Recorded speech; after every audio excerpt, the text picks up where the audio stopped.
So let's go to Jordan and speak to Tamara Al-Rifai, the Director of External Relations and Communications at the UN Agency for Palestinian Refugees. Tamara, thank you so much indeed for your time.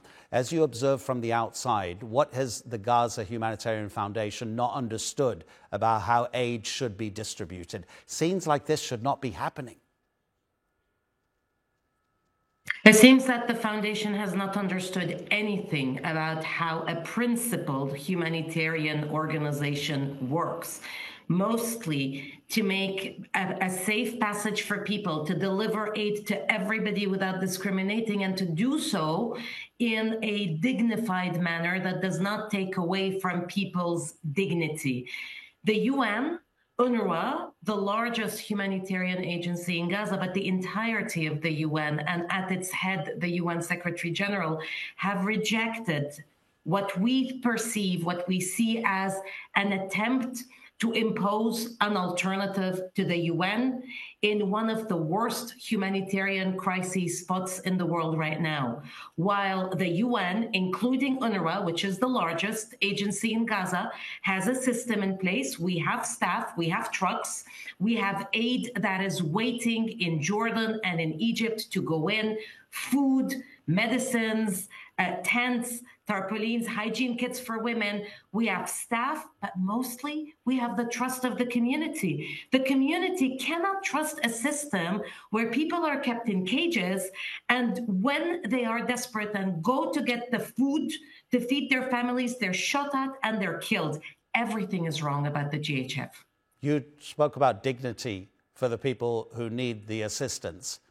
This has become a very dehumanizing, another example of how Israel may be dehumanizing the people of Gaza, because to force possibly even infirm and old people to walk large distances and then have to struggle to get the assistance that they need, this is an issue of how people are treated. People in Gaza are facing starvation. The world leader on hunger data has already said that 1 in 5 Gazans face starvation. So there is famine.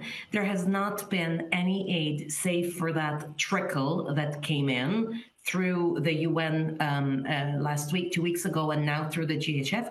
There have not been any food or other supplies, commercial supplies, going into Gaza for now almost 3 months. So people are exhausted from nearly 20 months of war. People are exhausted from the multiple displacements. It is now confirmed or reported that Gazans have been displaced on average from 6 to 19 times. Every time a Gazan leaves a place, they leave with even less family members because these were killed, and less possessions. What they need is food.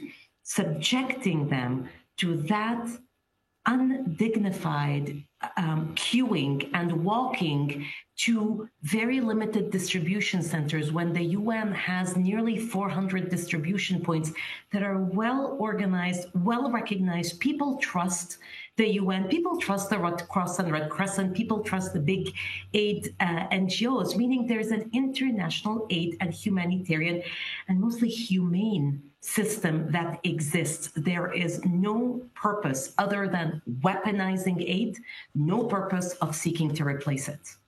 Your agency, all UN agencies, clearly have to work within the political parameters that are placed by the leaders of countries that are involved in areas where you work.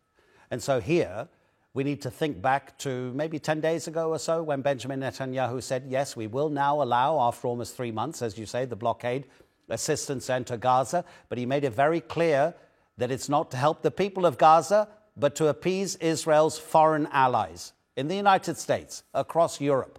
So therefore, it seems, Tamara, that Israel won't listen to anybody. It's not listening to your UN Secretary General, Antonio Guterres. It's not listening to the Americans. Even Donald Trump is saying, send more aid in. Who will Israel listen to, if not your agency that knows Gaza better than any other?